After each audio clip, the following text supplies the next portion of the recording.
All right, good afternoon, everyone. We are coming on live on the air here at WCBI TV to give you the very latest information we know concerning that situation that began at Tupelo Airport this morning with a pilot threatening to crash his plane this morning. Yeah, this has been an ongoing story since around 5 o'clock this morning when Tupelo police were first alerted about the situation, saying that the pilot alerting E911 threatening to crash into the Walmart. That plane has since is now down in a field near the Ripley area. Tupelo police are holding a press conference. We expect to hear from the police chief as well as the sheriff's office, even someone with the airport. So they're getting ready to have that presser to give us an update on this situation. Some of what we may hear during that, and we have gotten confirmed through multiple sources here that the pilot of that plane was Corey Patterson. What we do know about Corey Patterson that we've had confirmed from multiple sources is that his family has been briefed on the situation. What we also know about Corey Patterson through our reporting here at WCBI is that he is the son of the school resource officer who was killed while directing traffic at Shannon Primary School. This incident happened in January of this year. Again, this information being confirmed to us through multiple sources. Our reporter, Allie Martin, is on the ground there in Tupelo gathering this information. We do, of course, have a reporter at Tupelo Airport or at Tupelo PD who's going to be bringing us this press conference live here in just a moment. A lot of questions to be answered. The school resource officer, I'm being told right now, who was killed in January, who we're told is the father of this pilot, is Johnny Patterson. A lot of questions, Scott, this morning or this afternoon that will be answered hopefully during this press conference. Yeah, and we anticipate maybe learning more about who this person was, about who Corey Patterson is when we hear from investigators. Something else I do want to point out too, a friend of mine who was expected to fly out of the Tupelo airport said that her flight was delayed because of this situation. We do know the airport was shut down for the time being, so we'll hear from the airport director. We expect to hear from in this press conference as well to get an update kind of on the status of the airport as well. So also this plane, we spoke during our coverage earlier with an expert regarding this plane. He said this is a smaller version of the King Air family, but it could have carried up to 6 people. That's right. This is a double engine plane, and had it crashed into residential homes, I mean, you could tell by looking at this in the video just how massive. This is not a small plane. Yes. All right, we're being told that the press conference with Tupelo Police is getting ready to start in any moment. As soon as that press conference starts, we're going to go there. We will just stay with the press conference so that you can get as much information. You'll hear exactly what we're going to hear. Obviously, we'll come back on after the press conference to gather or give any more information that we learn during that time. Can we go ahead and take her shot? Yeah, we can go ahead and take that shot there, and we'll just continue. There. All right, so this is at the Tupelo Police Department here. This press conference expected to begin momentarily. We're likely going to hear from Tupelo Police Chief John Quaka. We're also told that Lee County Sheriff Jim Johnson will likely make some remarks here. We may hear, as you mentioned, Scott, from the executive director perhaps of the Tupelo Regional Airport to give us an update on flights there. Obviously, there were flights that were canceled, and we're not sure so far what's happening with flights there. As you can see, they're just getting prepared here to make sure that we're ready. Andre, this was a complete disruption, whether it crashed into a field or not. This disrupted many lives here this morning with those flights being delayed or canceled there at the Tupelo airport. Also, as the plane moved north, there was some concern about the Toyota plant in Blue Springs. So I believe the Toyota plant was also evacuated for a time this morning. I believe at this point, those workers are back inside the plant and work is ongoing, but that was disrupted this morning, of course. And of course, the dozens of shoppers probably early this morning. If you're like me, I want to go to Walmart earlier in the morning to beat the crowds if possible. So you can imagine the people who are being forced out of that building this morning after learning of that threat. I'm sure we're also going to learn here this morning what charges this pilot will be facing. Obviously, we want to know how he got access to this plane. How, as we talked with Robert Katz, that commercial pilot from Dallas this morning, told us that this was an aircraft that one only needed a key to get access to, and then beyond that, it was just flipping switches. I believe we're ready here to go live with this press conference in Tupelo. Okay, doesn't look like they're quite ready yet. Okay, it has not Not started. That might have been doing a mic check. You know, Okay. there's a process to getting these press conferences, getting them going and such. You know, they want to make sure everyone is ready. The media outlets from all over, I can assume, have been following this story. So just real quick to give you the latest, we've learned that the pilot was Corey Patterson. We're learning that was the person on that aircraft flying that plane. We hope in this presser we'll learn more about why he might have been doing this, why he decided to do this. We also learned one remarkable thing. We learned that he is unharmed and that the Yes. aircraft is intact in the middle of a field right now. And something that the expert we spoke with, Robert Katz, mentioned was that was kind of hard to believe considering the size of this plane and also the engines that are on this plane. It's a Right. double turbo engine flight. And what we believe to be the expertise of the person flying it, you know, through some research that we did, this person was a student pilot, and Robert Katz telling us that he would not have had the certification to fly an aircraft like this. Not even the full training. You had to have so many hours and stuff, he mentioned. So, I mean, the magnitude of how scary and frightening this could have ended is just really mind-boggling, but we're really thankful to know that no one was hurt. So now I think we are about to begin this press conference. Let's tune in to hear what we see what we learned. First of all, I want to thank everyone for being here today. We have had a little bit of an unusual circumstance this morning. As most of you know, we had a gentleman that took an airplane from the airport and flew around for a few hours this morning. I believe that, after the initial threat, he did not want to hurt himself or anyone else, and I believe that we had what you would think would be the best case scenario. A lot of people I'd like to thank, first of all, the Tupelo Police and Fire Department, Lee County Sheriff's Office, Union County Sheriff's Office, Benton County Sheriff's Office, Tippah County Sheriff's Office, New Albany Police Department, Tupelo Airport Authority, Belden Fire Department, Lee County Volunteer Fire Department, the FBI, the United States Attorney's Office, the FAA, Mississippi Homeland Security, and MEMA. And first of all, I want to say that in a situation like this, communication is key. When we first learned about it this morning, we started funneling out what we knew to the citizens and the media where they could keep everybody updated. And I think that all of these organizations and departments, emergency services, did a great job this morning. No one was injured. The suspect is now in custody. He will get the help he needs as far as whatever he's dealing with. And I can't thank all these organizations enough to bringing him safely. At this time, I'd like to bring Fire Chief Kelly Elliott in to give a few details. Thank you. Good afternoon. Hey, I'd just like to again reiterate what the mayor was saying as far as thanking all the agencies and this multi-coordination of agencies that took place around our regional area. Hey, without all the help and assistance and being prepared, the main concern for us was the citizens of this community, the citizens of this city, and the actions that our guys took early this morning in the emergency services divisions was just to make sure that we were prepared for what might actually occur. And just to be ready, when you're not dealing with an incident scene that's in a defined location, it makes it a little bit more interesting. So we kind of went in a little bit of a resource standby mode, just making sure we were prepared and ready to kind of take action when it occurred, if it occurred. So with that said, I'm going to turn it over to Chief Kwok. I know he has a good bit more details as far as the law enforcement perspective, but thank you very much. Hey, good afternoon. I'm John Quacker with the Tupelo Police Department. I have for you today a short bullet point chronological list of events. Of what we know to this point, it is an ongoing investigation, and we will learn more later at another date. At 5:08 a.m. this morning, Corey Wayne Patterson stole a Beechcraft King Air C-90 twin-engine aircraft and took off from the Tupelo Airport today. We do know Patterson has some flight instruction. We do not believe he is a licensed pilot. That is still ongoing to discover that. He is an employee of Tupelo Aviation and has been for 10 years, so he has access to these aircraft.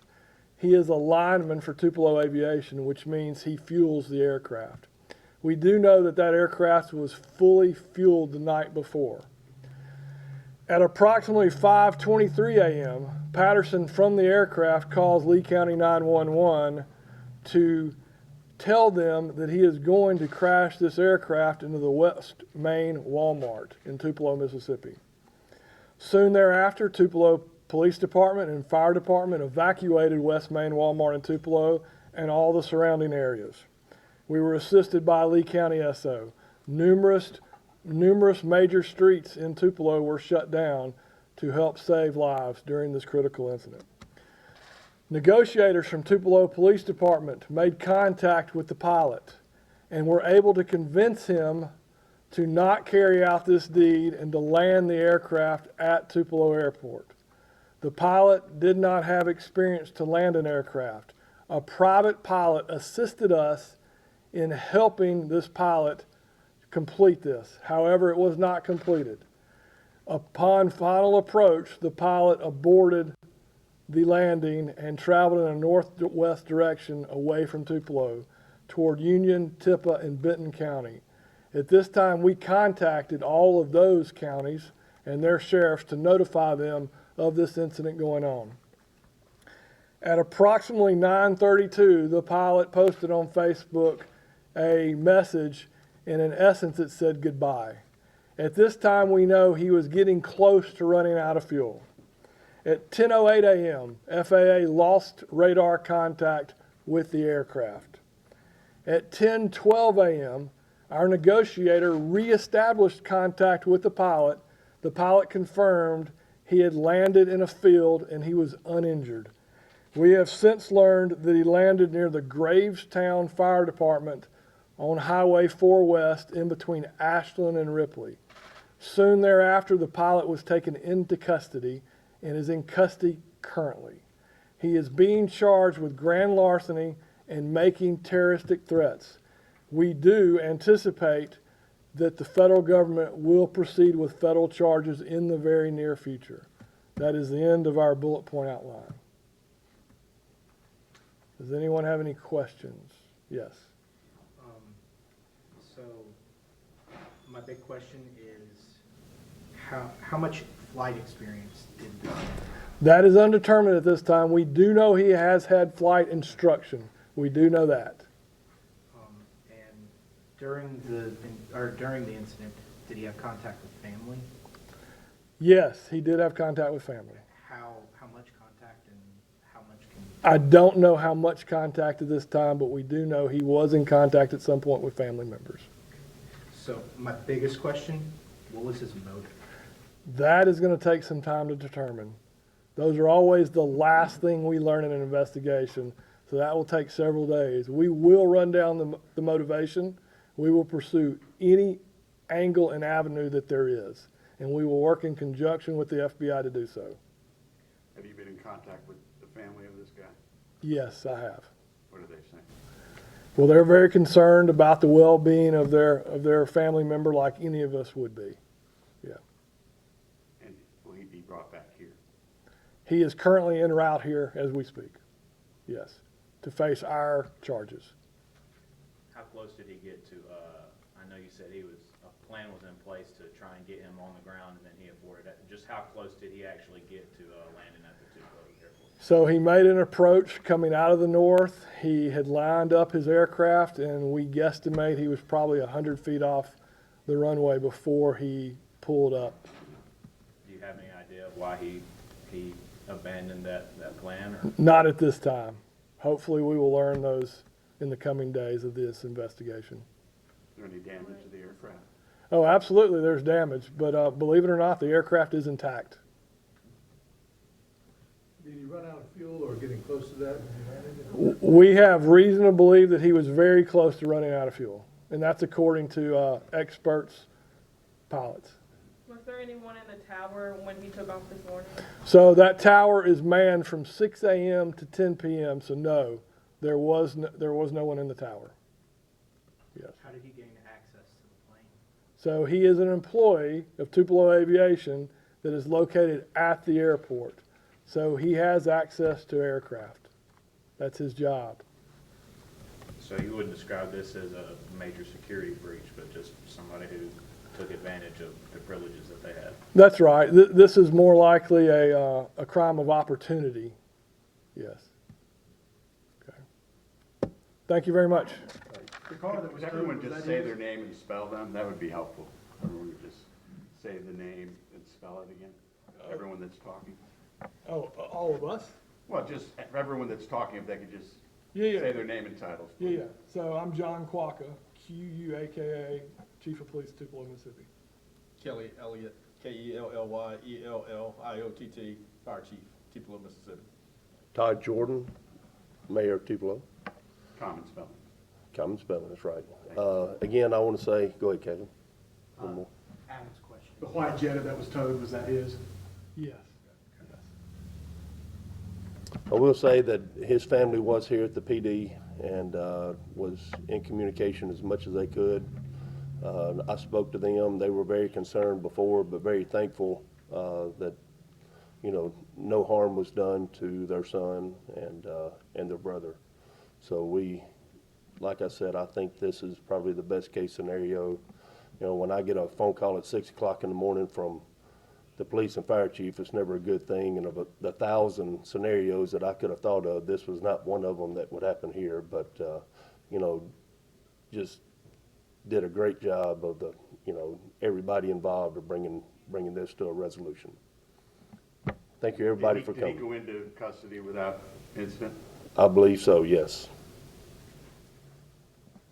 All right, thank you.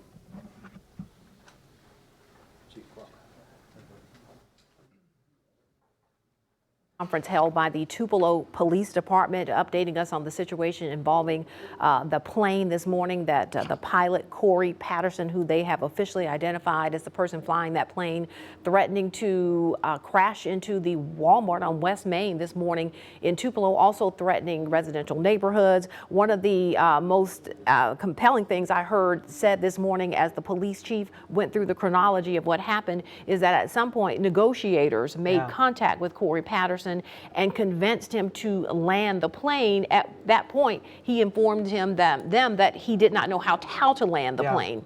And that's absolutely frightening, and to know that those negotiators were able to kind of help walk him through on how to get that plane landed. But as you mentioned, the police chief did give us a chronological order detailing the events as they happened to the best of their knowledge that they know from their investigation right now. Of course, still a lot to go through, but at 5:08, that is when they got an alert that there was someone flying over Tupelo, threatening to potentially crash into the Walmart on West Main. At 5:23, that is when they got the phone call to Lee County 911 about that crash. TFD, TPD, as well as the Lee County Sheriff's Office, that's when they responded to evacuate the Walmart. And at 5:23 actually is when negotiators started to convince him to not crash the plane into that Walmart.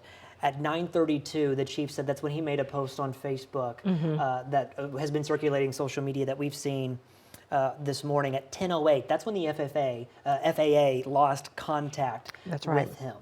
What we know, what we heard the Tupelo police chief tell us, what we know about Corey Patterson is that he worked at Tupelo Aviation. He has been an employee at Tupelo Aviation for 10 years. And what he does there is he works with a group that actually fuels the aircraft here at Tupelo Aviation. So obviously he had access to this aircraft and some knowledge of how to work the aircraft. The other thing we know is that he does have some flight instruction. Now, based upon some research we have done through the FAA, he was not a licensed pilot. So we do know that. And then based on the information in our talking to the commercial pilot out of Dallas, Texas this morning, John Katz, who told us that a student pilot would never have the authority to take an aircraft like this into the air. So that leads us to the charges this morning. So he has been arrested.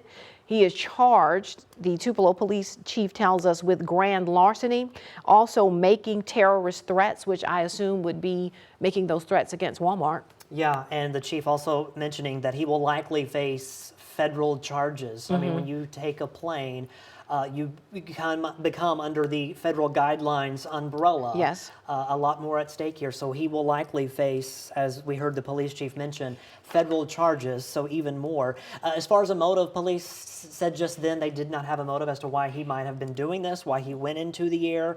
And you mentioned about having access. That's something else that I was curious about is you saw the air tower controller there. There was no one in there because the air traffic controller does not open until 6 a.m. That's right. So he got to the airport before 6 o'clock this And morning. he knew that no one Yeah. would be, probably knew that no one would be there. And was able to take off, not communicating with anyone as far as where this plane was going, I guess until it popped up on the FAA flight aware track, which was at around 5 o'clock this morning when that was first noted. What we also know about Corey Patterson, and this is from our own reporting here at WCBI, is that he is the son of the school resource officer who was killed earlier this year, back in January, while directing traffic at Shannon Primary School. We also know that the family obviously has been briefed by police on what has taken place this morning. We don't know how much contact his family has had with him since then. We don't know what his mental state was. All of those questions obviously will be looked into as this investigation continues over the next several days and weeks. And they did mention, they were going to get him the help that he needed, and we definitely hope that that will be the case. Just a couple of other people who were involved in this investigation, they talked about, I believe Mayor Todd Jordan talked about the FBI, the Mississippi Homeland Security being involved in this investigation. I mean, this was really an all hands on deck from the federal level to the state level, all the way down to our police chief and local law enforcement, trying to mitigate what could have been a very tragic disaster, which is also another crazy thing is you mentioned he did not have experience in landing. He told them he could not land the plane, and the police chief said, believe it or not, there is damage, but the plane itself is was intact. He did mention, though, once Corey Patterson told them that he was not able to land the plane, they got assistance from a pilot on the phone with him, trying to guide him. And obviously that did not happen at that time. And it ended up that the plane landed, crashed. I don't know which term we're using here, but the plane is intact. Corey Patterson is unharmed. So again, the mayor saying that this was really the best case scenario for something that could have been very, very tragic. And he also said that he did not want to harm anyone or himself. So I guess now the question is, well, why was this happening? Why were you in the air? Which again, that motive still being under investigation. But something else the mayor did say was that there was no intention of harm to himself or anyone. So still that question that a lot of us would like to know the answer to is why. Right.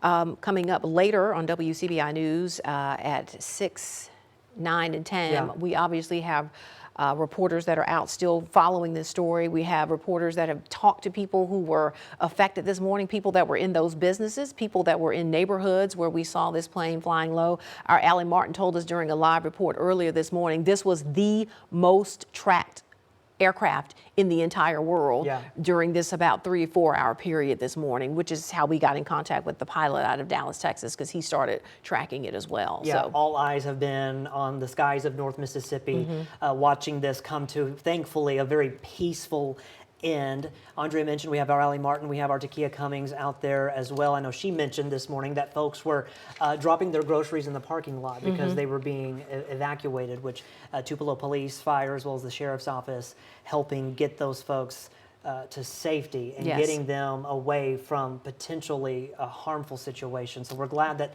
it's not as catastrophic as it really could have Absolutely. Governor Tate Reeves also chiming in on Twitter, just informing the people of Mississippi that the situation is now under control, and again reiterating that this was kind of the best case scenario under the circumstances this morning here in North Mississippi. Most definitely. We'll continue to follow the very latest details and update you at 6, 9, and 10 right here on WCBI News. And of course, you also can check our social media platforms and our website, WCBI.com.